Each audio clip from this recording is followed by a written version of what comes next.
Listen, not with your ears alone, but with the memory that sleeps inside you. Because this is not only a story. This is a voice that has crossed 5,000 years to reach you. Before empires learned their own names, before gods withdrew from human affairs, before death was understood, there was a city, Uruk, the city that touched the sky. Its walls were carved by hands that believed in eternity. Its gates were wide enough to swallow armies whole. Its towers watched the horizon like silent giants. The city was Uruk. Uruk was not merely stone and clay. Uruk was ambition. Uruk was defiance. Uruk was humanity standing upright and daring the heavens to answer.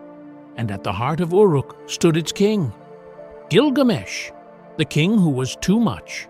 His name was Gilgamesh. They said he was born of the goddess Ninsun, and a mortal king whose blood could not contain divinity. They said the gods miscalculated. 2/3 God, 1/3 man, a mistake of excess. Gilgamesh ran faster than the wind.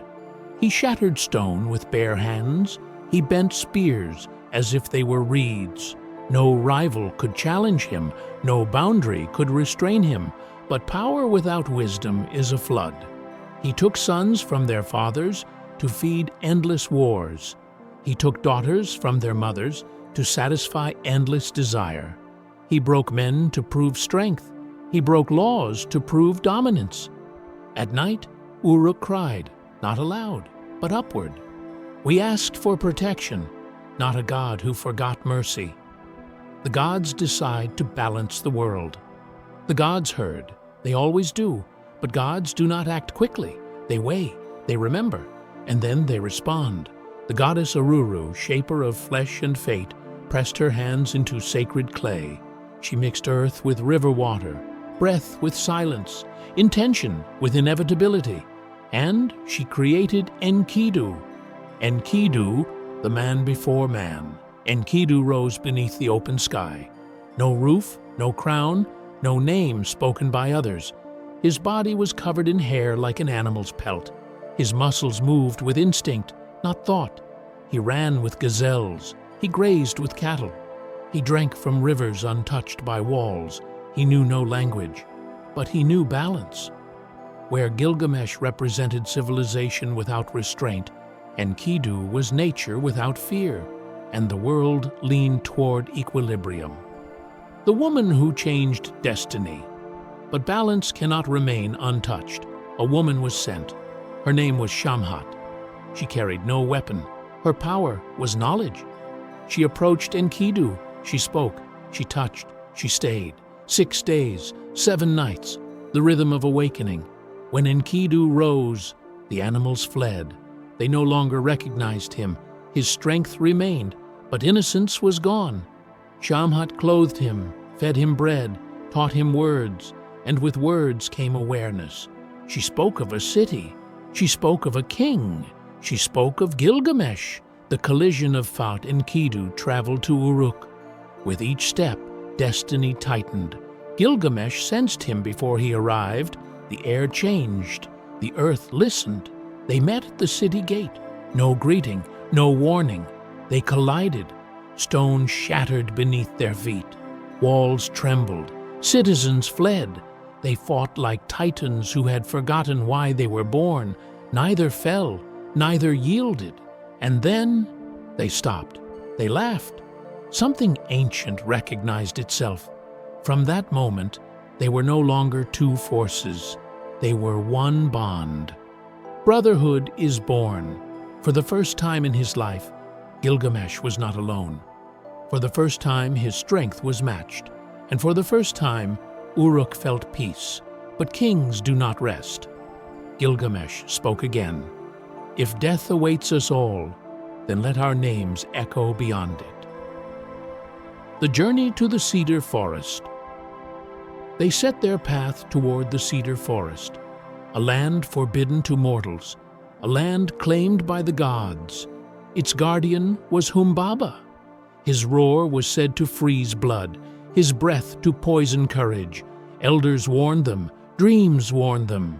The gods remained silent. They entered the forest. The light dimmed. The air thickened. The trees whispered of death. Humbaba emerged. His face was terror carved into flesh. Fear gripped them, but courage answered. Steel met ancient rage. The battle shook the forest. Humbaba fell. The forest fell silent. And the gods remembered Ishtar's desire and wrath. The goddess Ishtar saw Gilgamesh. She desired him. She offered thrones, victory, immortality. Gilgamesh refused. He spoke of her broken lovers, her ruined kings, her trail of suffering. Ishtar screamed. Her pride shattered. She demanded vengeance. The bull of heaven. The sky darkened. The bull of heaven descended. The earth cracked beneath its hooves. Fields died. People screamed. But Gilgamesh and Enkidu stood firm. They fought. They killed the bull. And Enkidu mocked the goddess. This sealed their fate. The gods decreed death. The gods gathered. Their voices were quiet, but their decision was absolute. One must die. They chose Enkidu. The slow, cruel end. Enkidu fell ill, not in battle, not with honor, but slowly. He dreamed of the underworld, dust, shadows, kings reduced to silence. He cursed his fate. Then he understood and forgave. Enkidu died. The king who learned fear. Gilgamesh screamed. He tore his hair. He wandered in skins. For the first time, death had a face, and it was his brother's. The quest for immortality, Gilgamesh fled. He crossed deserts. He climbed mountains guarded by scorpion men who reached the edge of the world. There lived Utnapishtim, the immortal, the survivor of the flood. Gilgamesh begged. Utnapishtim answered with truth. Life you seek was never meant for you. He told of the flood, of gods afraid of humanity, of silence after destruction. The test of wakefulness. Stay awake, he said. Gilgamesh failed. Sleep claimed him instantly. The last gift, still. Pity remained. A plant was revealed, one that restored youth. Gilgamesh took it. Hope returned. But fate waited. A serpent stole the plant and renewed itself. The final return. Gilgamesh wept, but he returned. He stood upon the walls of Uruk and finally understood. The last truth. The gods keep eternity. Humans keep memory.